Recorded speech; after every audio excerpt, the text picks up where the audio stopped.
Bien, nous allons passer à la... Ah, il y en a encore un peu là. Troisième de nos leçons inaugurales de ce soir, sur la prévention des risques professionnels et environnementaux. Alors cette prévention des risques professionnels et environnementaux, c'est l'histoire d'une longue évolution du CNAM d'action dans ce domaine, de l'hygiène et la sécurité au départ, en passant par la sécurité et la santé au travail, pour arriver aujourd'hui à cette prévention des risques professionnels et environnementaux. Et le CNAM a un long historique, même à l'échelle nationale, puisque l'un de nos collègues, qui est présent dans la salle, avait même réalisé le premier module de santé et sécurité au travail commun à toutes les écoles d'ingénieurs de France, qui avait été validé pour s'imposer au moment où on mettait en place ces différents éléments. Du coup, le CNAM avait tissé des partenariats et continue à le faire. Et nous avons la chance que le parrainage de cette chaire ait été accepté par M. Paul Dufil. Alors, M. Paul Dufil, il dirige depuis une quinzaine d'années maintenant, je crois, l'organisme professionnel de prévention du bâtiment et des travaux publics, l'OPPBTP. Alors, ça a l'air de rien, mais c'est quand même le secteur où la prévention des risques professionnels figure parmi les préoccupations les plus aiguës, parce que c'est aussi un domaine où ils sont nombreux. Et ce que montre votre parrainage, monsieur, et votre profil, c'est que vous êtes arrivé à ces fonctions, à cette mission, en fait, de faire de la prévention des risques professionnels, après une combinaison à la fois d'expérience pratique industrielle et aussi de pilotage de politique publique et d'orientation de politique publique, ce qui montre bien qu'on est au cœur de ces deux dimensions quand il s'agit de prévention des risques professionnels et environnementaux. Alors comme les politiques publiques, c'était en plus dans le département où je réside, je ne peux qu'avec plaisir vous accueillir ici pour vous inviter à venir nous présenter notre nouveau professeur.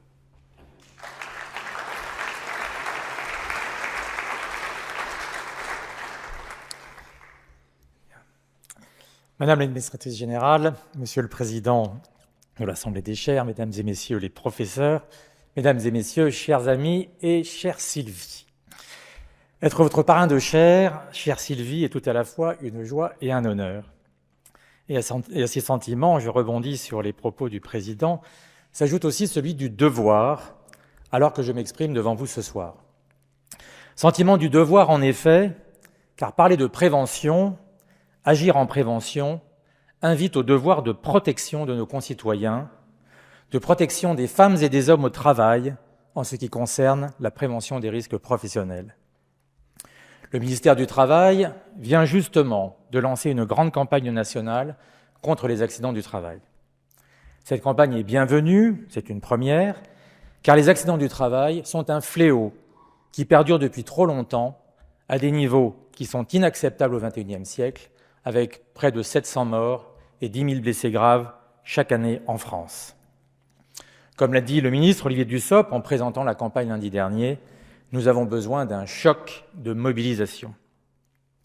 Sentiment du devoir à nouveau pour les professionnels de la santé au travail que nous sommes, qui portons la responsabilité de la baisse des accidents. Comme disait Pierre Caloni, le fondateur de l'OPPBTP en 1947, avant l'accident, tout est possible, un geste, un acte, une précaution et la partie est gagnée. C'est notre devoir de trouver ces gestes, ces actes, ces précautions qui éviteront l'accident. C'est notre devoir aussi de transmettre la connaissance et la compétence qui faciliteront leur mise en œuvre. J'aime à prendre la parole en ce lieu, au Conservatoire national des arts et métiers, un lieu de savoir, de développement et de transmission de la connaissance, répondant aux plus stricts canons de la recherche scientifique et technique. L'ingénieur que je suis s'y sent à l'aise et conforté dans sa démarche. Une démarche ancrée dans la réalité du monde, basée sur l'analyse objective et contradictoire des faits. Une démarche portée par l'ambition et l'innovation. Au vu des défis qu'il nous reste à relever en santé au travail, ambition et innovation, soutenus par une bonne dose de détermination, sont des ingrédients indispensables à notre réussite collective. L'OPP-BTP et moi-même avons la chance de travailler avec le CNAM depuis plus de 10 ans. Ambition et innovation nous ont déjà rassemblés, nous avons fait preuve de détermination. Sans doute avons-nous manqué, néanmoins, de constance, avec une collaboration moins marquée aujourd'hui que par le passé.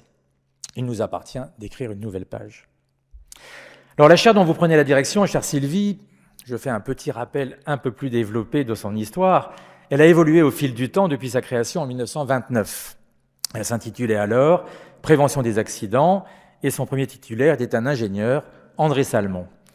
Passé sous la direction de Henri de Frémont, sans lien, je crois, avec d'autres Frémont, un médecin, elle a ensuite été rebaptisée « Sécurité au travail » en 1943, puis « Sécurité du travail, prévention des accidents et des maladies professionnelles » en 1958. En 1982, la chaire devient « Hygiène et sécurité du travail » avec Xavier Cuny, un ergonome. Et en 2001, avec William Dabb, médecin et épidémiologiste, elle s'ouvre au champ de la santé et ne se restreint plus au seul champ du travail, sous l'appellation hygiène et santé. Le nouvel intitulé de la chaire, Prévention des risques professionnels et environnementaux, n'est pas là pour céder aux dernières modes.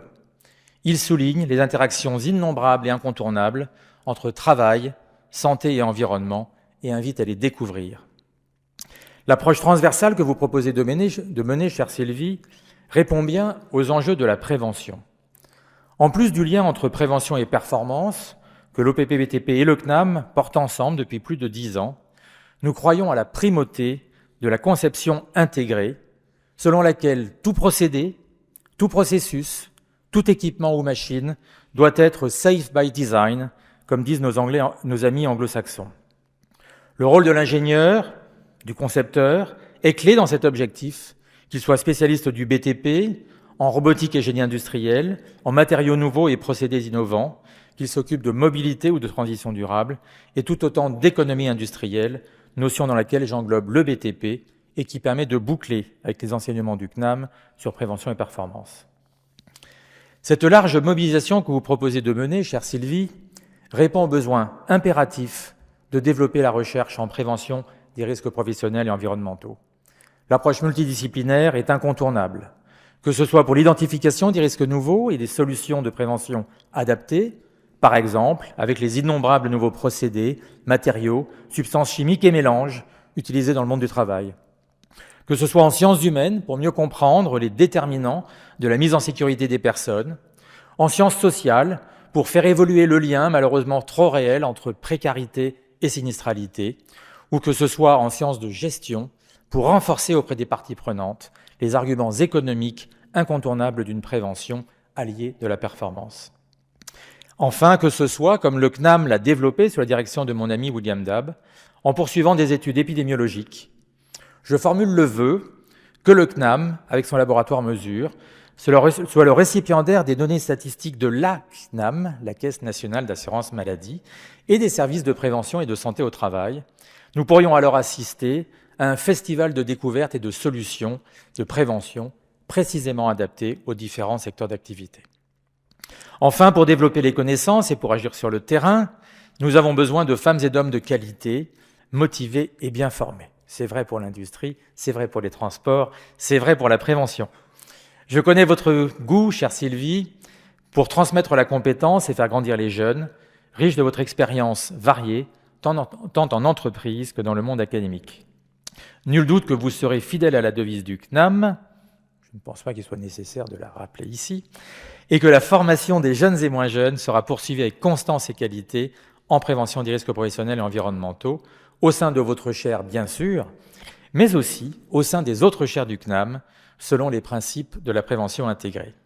Vous pourrez compter sur mon soutien.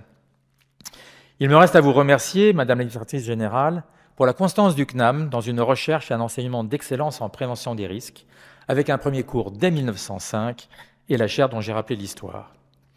Et pourtant, comme disait Richelieu, il n'y a rien de si caché que les effets de la prudence, vu qu'il consiste principalement à éviter les maux en les prévenant, et que quand ils n'arrivent pas pour avoir été prévenus, peu de gens peuvent connaître qu'ils fussent arrivés.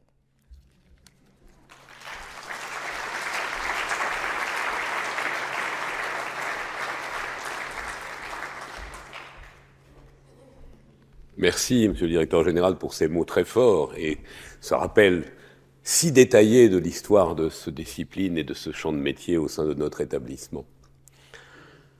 Je vais maintenant passer la parole à notre collègue Sylvie Znati. Alors, un mot tout de même. Après cette expérience industrielle dans des groupes d'envergure sur la prévention des risques, Total, Eiffage, dans le BTP bien sûr aussi, mais aussi EDF, donc des domaines extrêmement variés, je crois que c'est important de souligner que nous avons avec toi un professeur qui bien sûr connaît, comme il vient d'être rappelé, particulièrement bien son domaine d'activité et connaît particulièrement bien les besoins professionnels dans ce domaine, mais aussi connaît elle-même ce qu'est la formation continuée tout au long de la vie. Car je crois que c'est un point important de dire que tu es ingénieur en sécurité sanitaire du CNAM, au travers de la formation continuée tout au long de la vie. Et c'est une dimension qui, je crois, vis-à-vis de nos élèves, est extrêmement importante, que nous sommes finalement assez peu nombreux à pouvoir incarner. En tout cas, moi, je ne le peux pas. Je te passe la parole.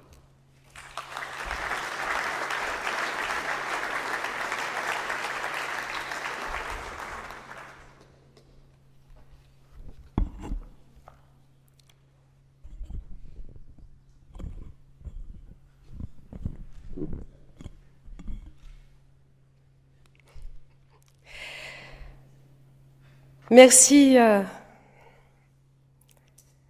merci cher Paul pour cette introduction et votre soutien. Madame l'administratrice générale, chère famille, chers collègues, chers amis, mesdames, messieurs qui me faites l'honneur d'être là ce soir, merci. L'émotion va passer. Je suis Sylvie Znati, titulaire de la chaire prévention des risques professionnels et environnementaux, comme ça a été annoncé. Et je suis moi-même ingénieure du CNAM. Et s'il y a bien quelqu'un dont le CNAM a changé la vie, pour reprendre l'un de ses slogans, je pense que je l'incarne bien. J'ai travaillé dans de nombreux domaines, mais effectivement, celui dont j'ai le plus œuvré, c'est celui de la prévention. Prévention de la sécurité au travail, préservation de l'environnement. Et dans cette expérience, j'ai vu à quel point cette prévention et les préventeurs étaient souvent négligés. C'est ce qui m'a motivée à me perfectionner dans le domaine. Et le CNAM m'a appris que la prévention n'est pas naturelle. Elle nécessite des efforts, des connaissances techniques. La prévention n'est pas un discours, c'est une pratique et une exigence forte.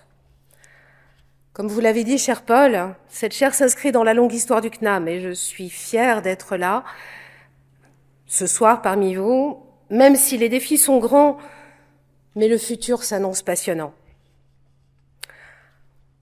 Alors, si j'ai bien compris le rituel de ces leçons inaugurales, il s'agit de montrer les enjeux de mon domaine, du domaine de ma chaire et de vous expliquer son importance. Je vais le faire, bien sûr.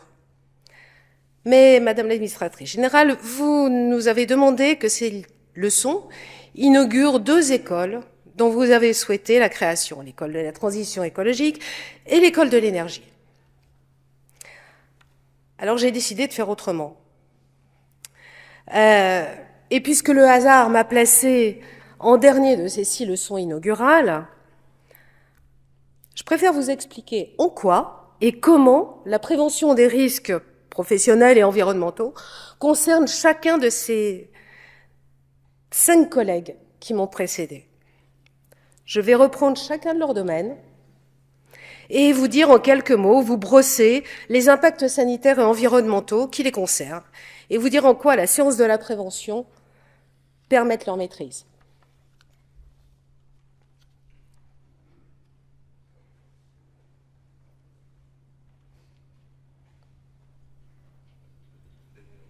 Ça marche pas? Bon. Petite souris.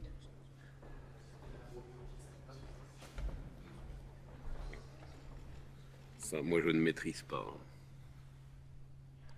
Non, c'est pas grave. On peut dire un peu en arrière, ça ne marche pas non plus. Si on fait entrer. Amélie va regarder cela. Je vous donne les miennes?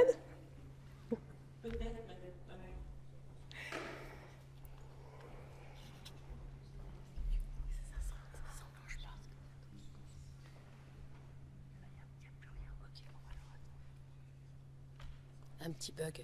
Ah oui, c'est carrément tout bugué.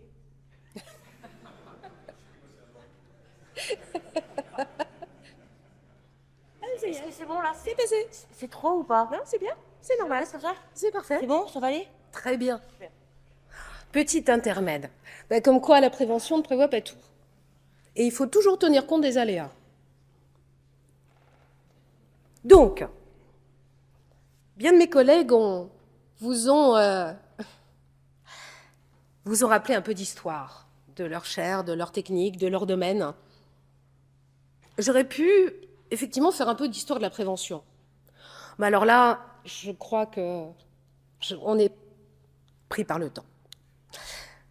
Ceci dit, quand même, juste une phrase.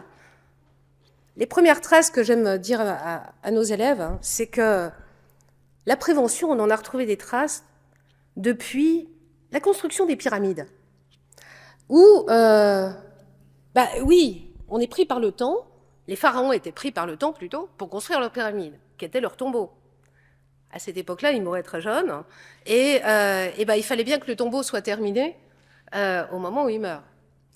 Or, les conditions d'hygiène et de travail sur ces chantiers étaient tellement déplorables que, j'ose pas dire les salariés, mais enfin bon, vous comprenez, les travailleurs, tombaient comme des mouches et mouraient. Et finalement, les pharaons ont décidé de faire venir des médecins pour soigner les salariés, parce que finalement, on va le revoir, on va en reparler, je vais y revenir, mais les salariés, les entreprises sans les salariés, ça marche pas. Et inversement. Enfin, j'y vais y revenir. Avant de démarrer ce domaine, je voulais vous présenter quand même, faire quelques rappels sur quelques petites notions. En particulier, la notion de danger et de risque. Alors, par définition, le danger est une propriété pathogène, intrinsèque à un agent ou une situation. Le risque, c'est la probabilité que le danger se réalise en fonction d'un niveau d'exposition, en fréquence et en intensité. Donc prévenir le risque, quel qu'il soit, demande à ce que le danger soit identifié, évalué dans un périmètre défini. Et c'est d'ailleurs en définissant ces expositions que l'on déterminera ensuite les solutions à apporter. Petit exemple. Si je prends la métaphore du lion, le lion représente le danger. Et en se baladant à proximité du lion en liberté, l'exposition du lion est élevée, donc le risque de se faire attaquer est élevé. On est d'accord là-dessus. Par contre, si on met le lion en cage, on diminue l'exposition vis-à-vis du lion. Le risque d'être attaqué diminue, même si le danger est toujours le même. Alors après, les scientifiques s'accordent à intégrer les facteurs d'incertitude. Certitude, c'est quoi? C'est le manque d'informations ou d'hypothèses au moment où l'étude est réalisée et dont les résultats pourraient changer à nouveau si des éléments sont révélés. L'exemple, la solidité de la cage.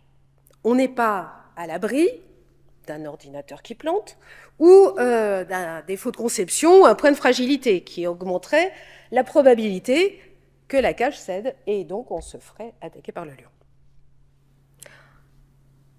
Dernier point, il faut aussi considérer que les outils pour prévenir les dangers ne sont pas les mêmes que ceux pour prévenir les risques. Imaginez, si on donne un anesthésique au lion, on n'a plus besoin de cage. Voilà. Les risques sont variés, omniprésents et nombreux. On pourrait faire la même chose sur les produits chimiques dangereux, les postures inappropriées. Mais pour faire très court, finalement, gérer les risques, c'est identifier les dangers et se prévenir des expositions. Ensuite, une deuxième notion que je voulais aborder, ce sont les déterminants de la santé. Pourquoi ça? Parce que schématiquement, c'est comment une position socio-économique peut jouer sur la santé. Alors, ouais. On peut établir 3 catégories. Les impacts directs, à travers les expositions psychosociales du travail, de par son organisation ou ses conditions, ou encore des impacts directs au travers d'expositions prolongées à de faibles doses de contaminants toxiques, ou alors des impacts indirects liés à nos comportements ou nos choix de vie, tabac, alcool, activité physique, alimentation, et j'en passe. Et un dernier qui relève des caractéristiques physiques, chimiques ou biologiques de notre environnement, qui est impacté aujourd'hui par des grandes pollutions devenues hélas classiques et qui entraînent de fortes expositions. Et enfin, la notion de santé en elle-même. Brièvement. Parce que trop souvent, on fait l'égalité entre la santé et médecine. Alors dans notre domaine, la médecine et la prévention sont très concomitants. Pour le premier, on traite un problème existant, la maladie ou l'accident. Dans le second, on vise les évolutions futures. Il faut admettre que jamais, aujourd'hui, l'attention à la santé et à la sécurité n'a été aussi importante dans notre société. Mais en même temps, nous fabriquons des risques à des niveaux inégalés dans l'histoire. Des expositions nouvelles émergent à grande vitesse avec toutes ces incertitudes qu'elles procurent. Nous reparlerons des nouvelles technologies pour lesquelles nous avons que peu de recul scientifique. Ou alors la mondialisation de l'économie, l'industrialisation, l'urbanisation croissante de nos territoires.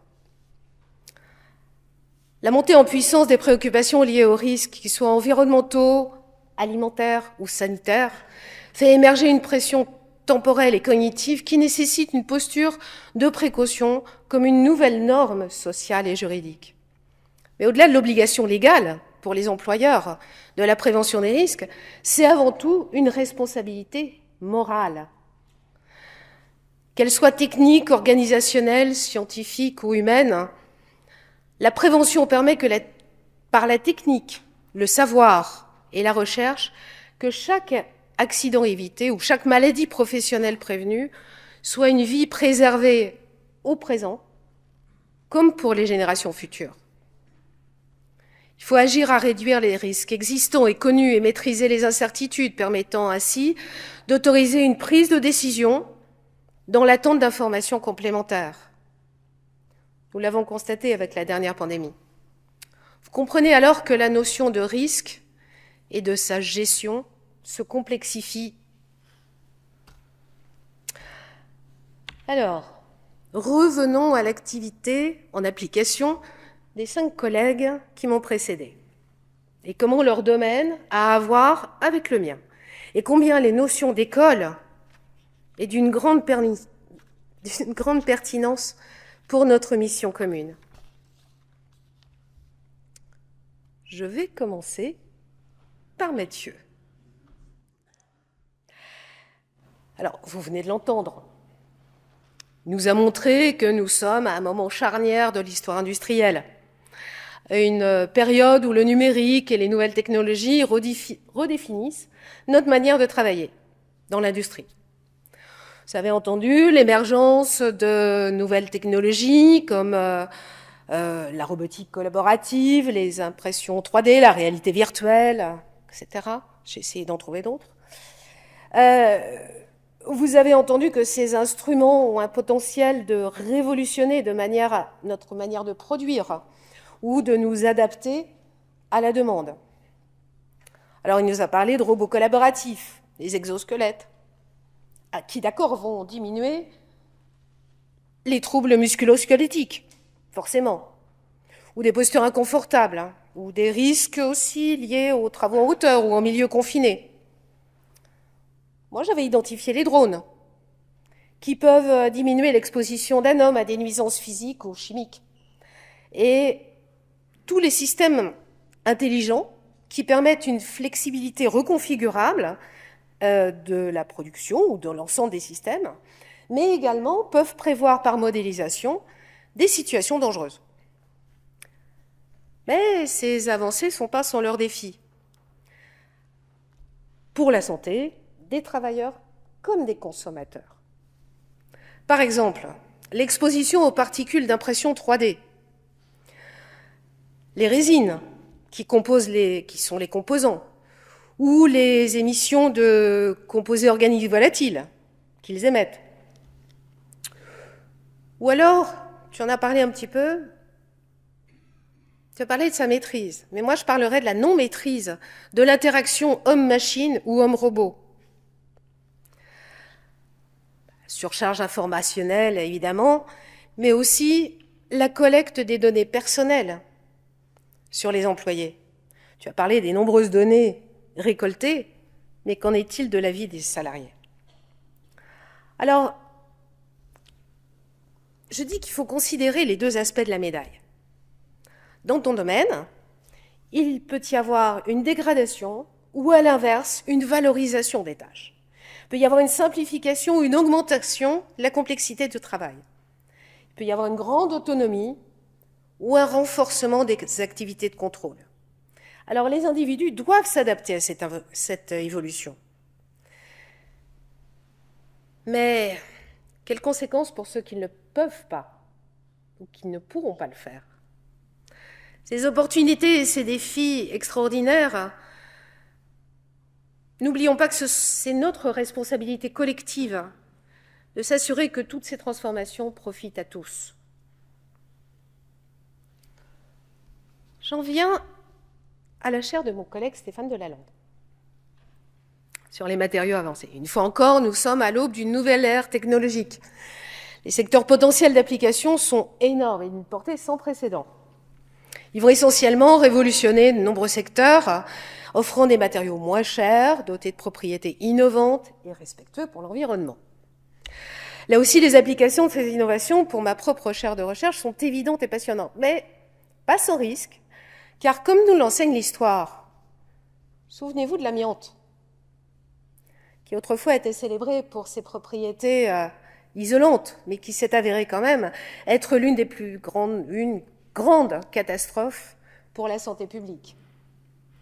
Cet exemple nous rappelle que les nouveaux matériaux peuvent aussi être des facteurs de risque pour la santé humaine, alors que nous réserve l'avenir.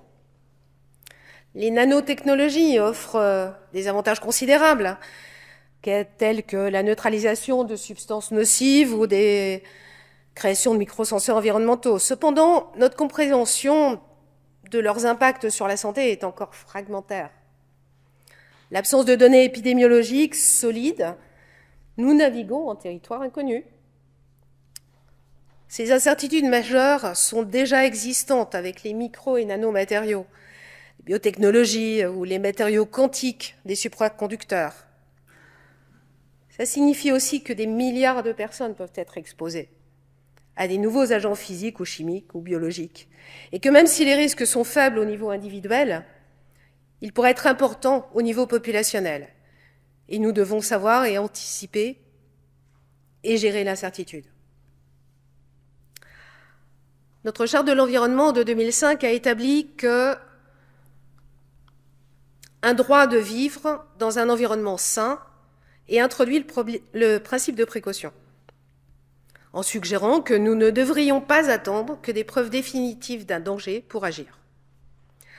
Alors même si certains estiment que ce principe de précaution entrave l'innovation, nous considérons qu'il est essentiel pour la protection de l'homme. Décidément, Mathieu, on a les mêmes lectures. Je me suis replongée récemment, comme ça, avec un sourire aux lèvres, sur Le Voyage fantastique d'Isaac Asimov, qui est sorti en 1966. C'est pas si loin. Il évoque une équipe médicale miniaturisée qui intervient dans un cerveau humain pour enlever un caillot de sang. La fiction d'hier est devenue la réalité d'aujourd'hui. Elle soulève les questions, en effet, à long terme sur la toxicité, l'impact environnemental de toutes ces technologies. Pour le dire autrement, si l'incertitude et l'universalité sont le dénominateur commun à toutes ces nouvelles questions de risque, s'oppose la question de la gouvernance de l'incertitude, et donc du principe de précaution. Pour faire simple, en situation d'incertitude, à qui profite le doute? Aux acteurs économiques ou à la santé publique?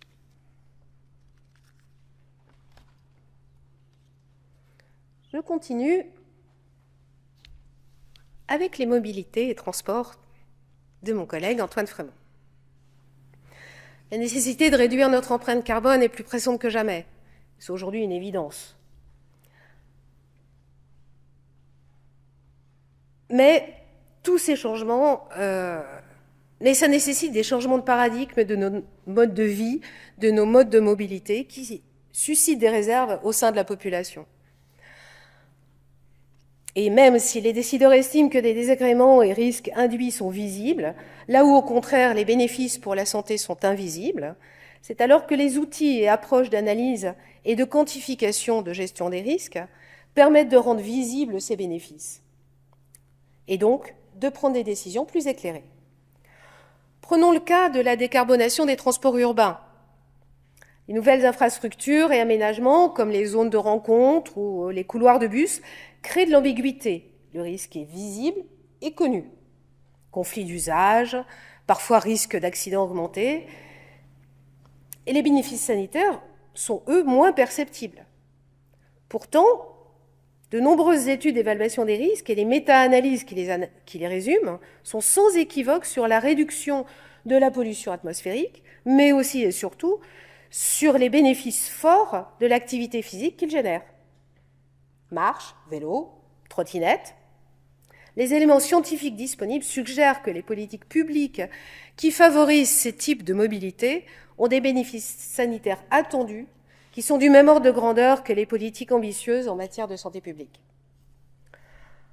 Sur le sujet connexe de la piétonisation des centres-villes, elles sont souvent critiquées au titre qu'elles déplaceraient le trafic et la pollution vers des périphéries, exposant des populations riveraines à un accroissement et leur exposition aux polluants.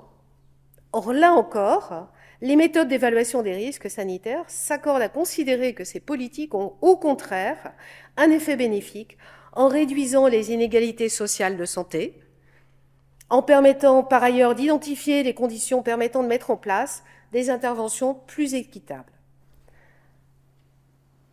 Au sein de notre laboratoire Mesure, nous utilisons ces méthodes sophistiquées pour cartographier et analyser les risques associés et leurs enjeux.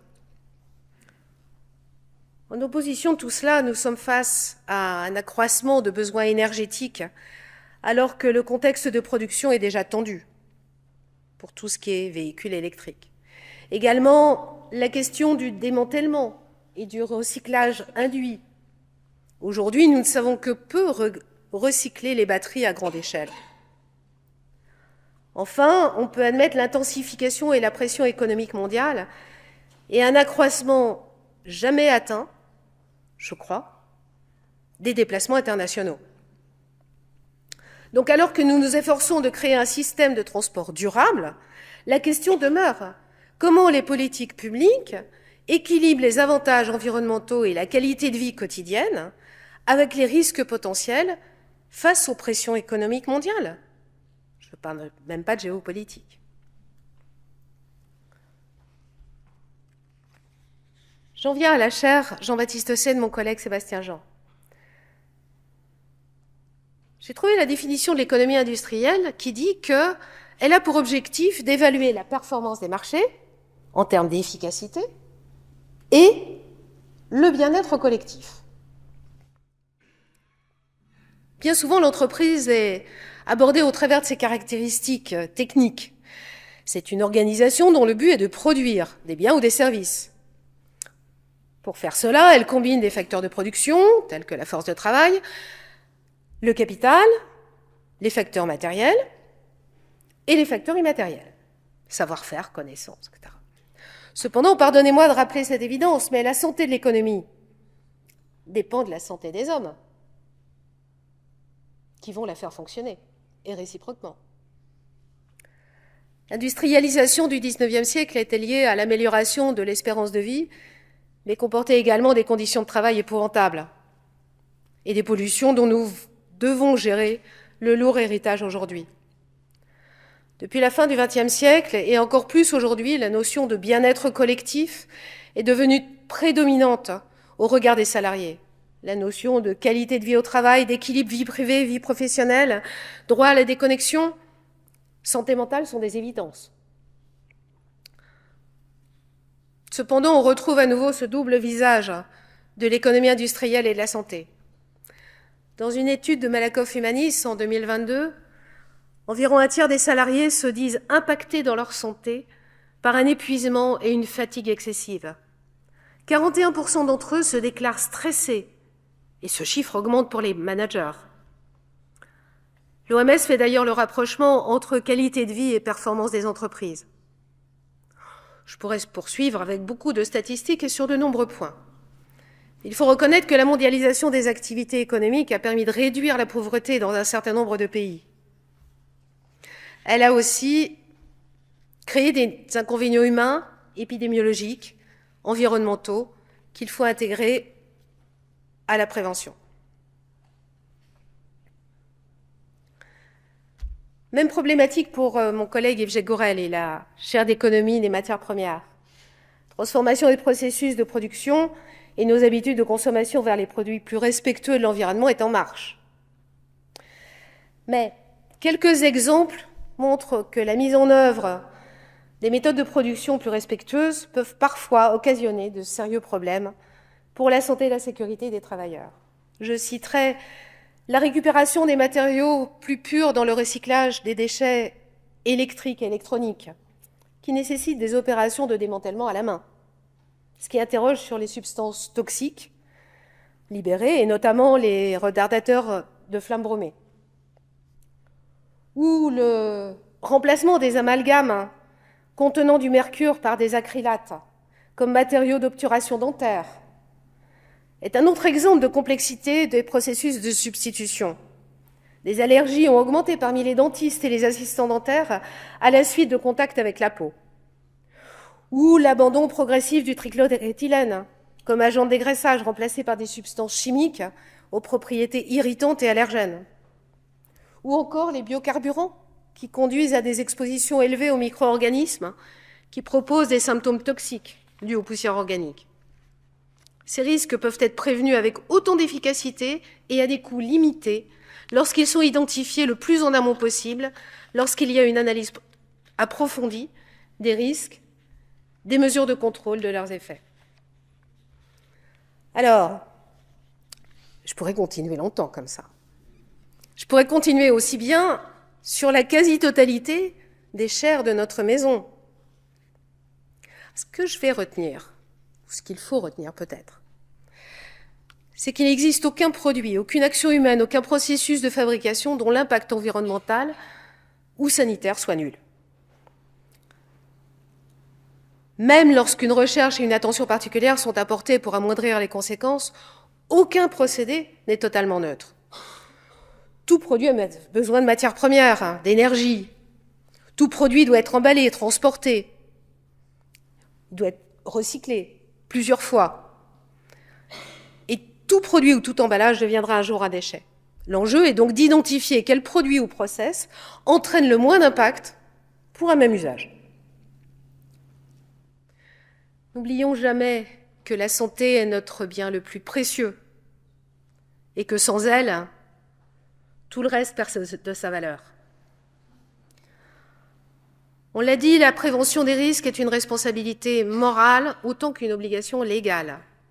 Et la loi concrétise bien ce besoin. En l'étudiant, la loi, au CNAM par exemple, elle constitue plus un outil d'orientation et d'accompagnement de la prévention qu'une contrainte. Quand les risques sont connus et malgré une part d'incertitude, une posture de prévention, voire de précaution est bénéfique. Et je l'ai vécu de nombreuses fois en entreprise. Bien sûr, les décisions relatives à la prévention sont toujours un compromis entre ce qui est souhaitable, ce qui est faisable sur le plan des techniques et de l'économie, et ce qui est acceptable sur le plan de l'éthique et des valeurs. Dans le secteur public, elle est le fondement de politique. Dans le secteur privé, il s'agit de conciliation avec les expositions des salariés, les exigences de la production et la profitabilité.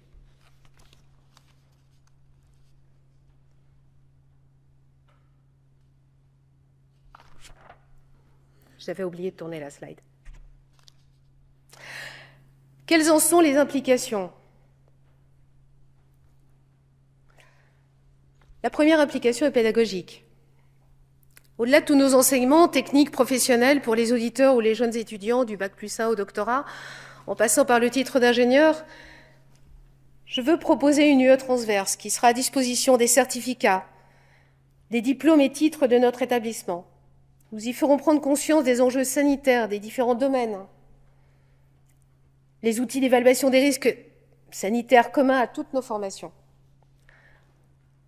D'ailleurs, c'est ce que recommande le plan santé-travail porté par la Direction générale du travail ou encore le plan national santé-environnement porté par le ministère de Santé et des Transitions écologiques.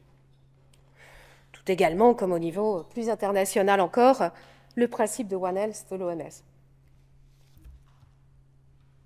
La deuxième application est scientifique. Comme je l'ai indiqué, il y a une course de vitesse entre les diffusions des nouvelles technologies et notre capacité d'en évaluer les bénéfices et les risques pour la santé. De nombreux domaines ou spécialités nous fournissent des outils, mais ceux-ci doivent être intégrés dans un ensemble global. La modélisation mathématique et statistique, le traitement des données massives, les algorithmes de l'intelligence artificielle nous offrent des opportunités considérables. Toute innovation ne constitue pas un progrès. Le progrès, c'est ce qui permet d'améliorer de façon durable nos conditions de vie sur Terre. Ce sont des travaux de ce type que développe le laboratoire Mesure, que dirige Laura Temim. Merci Laura. En apportant une réponse opérationnelle à des enjeux de sécurité sanitaire par une approche quantitative et populationnelle en s'appuyant sur l'épidémiologie et la biostatistique. Il réalise des modélisations mathématiques et statistiques, des simulations informatiques pour proposer et évaluer des stratégies de contrôle des risques sanitaires. C'est une grande chance d'en faire partie et je dis mon estime à cette formidable équipe expérimentée d'enseignants-chercheurs, de professeurs associés et de doctorants. La troisième application est relative à la diffusion scientifique et technique. Fidèle à son histoire, le CNAM doit offrir à toutes et à tous les éléments de connaissance et d'analyse pour que chacun des citoyens soit correctement éclairé. Nous avons un lien fort avec les entreprises, on en a déjà parlé, tout autant qu'avec les acteurs publics, auprès de qui nous apportons régulièrement résultats de recherche et expertise, ainsi qu'accompagnement. Nous organisons des conférences, des webinaires, des MOOC, des forums, et tel est le rôle de notre chaire ainsi que celui de notre chaire partenariale Entreprises et Santé. Celle-ci est portée par Malakoff Humanis et dirigée par Anne-Sophie Godon, que je remercie pour son implication et son dynamisme. Enfin, compte tenu de l'importance du secteur du BTP et du rayonnement international, en particulier des industries françaises, nous allons poursuivre notre développement et identifier les besoins auxquels un partenariat avec d'autres chaires du CNAM pourrait répondre, et cela bien sûr en étroite intelligence avec l'OPP-BTP. Actuellement, la recherche en santé-travail est surtout tournée vers l'identification des facteurs de risque plutôt que sur l'évaluation de l'efficacité des actions de cette prévention. C'est ce à quoi ce partenariat devrait se consacrer prioritairement. Pour l'État comme pour les entreprises, la prévention des risques est considérée comme un coût, comme une dépense improductive, réglementairement imposée. On réagit face à un accident, à une catastrophe, à un événement choquant, plutôt que d'investir en amont. D'ailleurs, si j'ai demandé à Paul Dufil de me faire l'honneur d'être à mes côtés ce soir, c'est pas seulement en tant que dirigeant de l'OPP-BTP. C'est aussi et surtout parce qu'il est un avocat talentueux de la prévention et de la santé au travail.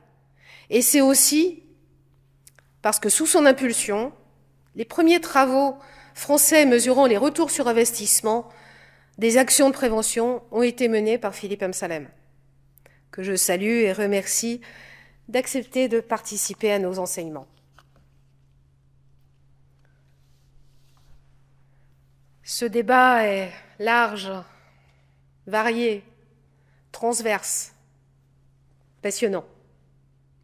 J'espère l'avoir brièvement illustré dans cette leçon inaugurale. L'établissement dispose d'un centre de ressources expertes et exceptionnel, qui émet des doctrines, qui appuie les collègues. C'est dans cet esprit que je conçois mon rôle et dessine le développement de ma chaire. Vous l'avez entendu, ma chaire a à voir de façon transverse avec toutes les équipes du CNAM et les équipes pédagogiques nationales du CNAM aussi. Je me situe dans celle de la chimie, du vivant et de la santé. Je m'y sens bien.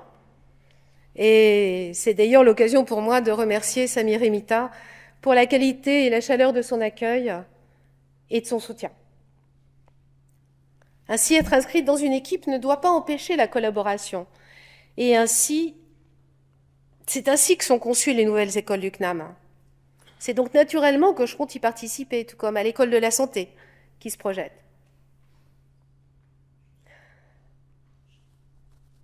Dans la magnifique histoire sur le livre du CNAM, Dans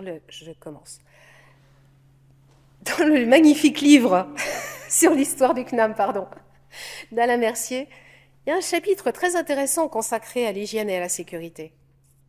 Il relate qu'en 1928, le docteur Trella a proposé un cours d'hygiène pour éclairer sur les exigences de la santé et sur les dangers résultant pour elle, et de la nature de diverses occupations. Le ministre du Commerce, qui exerçait la tutelle du CNAM, refusa, au motif que le sujet ne semblait pas rentrer dans les missions du conservatoire. Le ministre ajoutait également qu'il revenait à chaque professeur de dispenser les conseils d'hygiène relatifs à leur mission. Vous l'avez dit, il a fallu attendre 1901 pour que soit créé le cycle de conférences sur la prévention des accidents, 1905 pour initier le cours d'hygiène industrielle et 1929 pour la création de la chaire dont j'ai la fierté d'être l'héritière. Le CNAM a été pionnier pour la prévention des risques industriels. C'est un si long chemin, parfois en retard par rapport à la réalité des dangers et des risques, mais la détermination et l'assiduité à préserver, persévérer, sont les caractéristiques de chacun d'entre nous, ici au CNAM. L'abbé Grégoire nous a montré le chemin, que la connaissance et la formation sont les clés pour adapter les compétences d'aujourd'hui aux besoins de demain. J'espère vous avoir éclairé sur la prévention et les risques comme le seul moyen de garantir un avenir sûr et durable pour tous. Les défis d'aujourd'hui sont immenses, mais ils sont aussi l'occasion de repenser nos actions. La chaire de prévention des risques professionnels et environnementaux, en lien avec les écoles des transitions écologiques et de l'énergie, jouera un rôle moteur dans cette démarche. Et je vais clore cette leçon en citant également Pierre Caloni, qui disait que les pionniers de la prévention ont eu assez de raisons pour croire à leurs rêves et assez de courage pour entreprendre de les réaliser. Je vous remercie de votre écoute.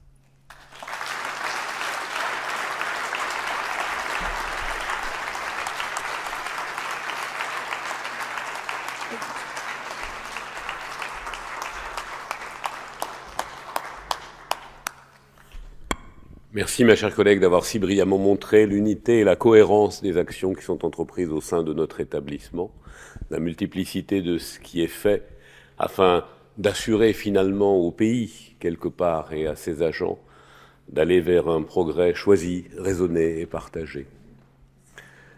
Nous allons maintenant procéder, Madame l'administratrice générale va procéder à la remise de la médaille du CNAM aux 3 professeurs qui ont prononcé ce soir leur leçon inaugurale. Ensuite, il y aura une toute petite séance de photos avec nos collègues en toge et nos parrains, bien sûr. Et bien entendu, nous nous retrouvons ensuite pour un cocktail à la salle des textiles, en sortant un petit peu sur la droite, c'est fléché, vous ne pouvez pas le manquer. Ne vous étonnez pas, il faudra monter un étage.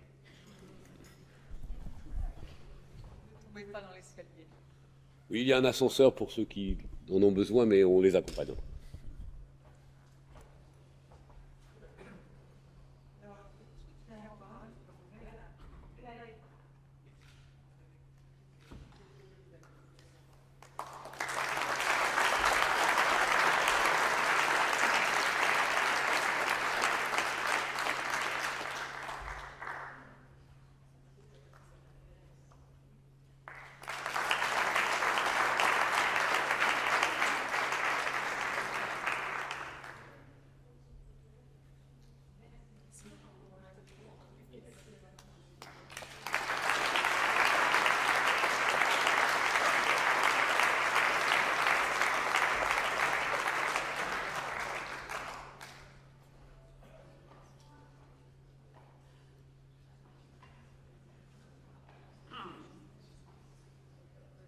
Les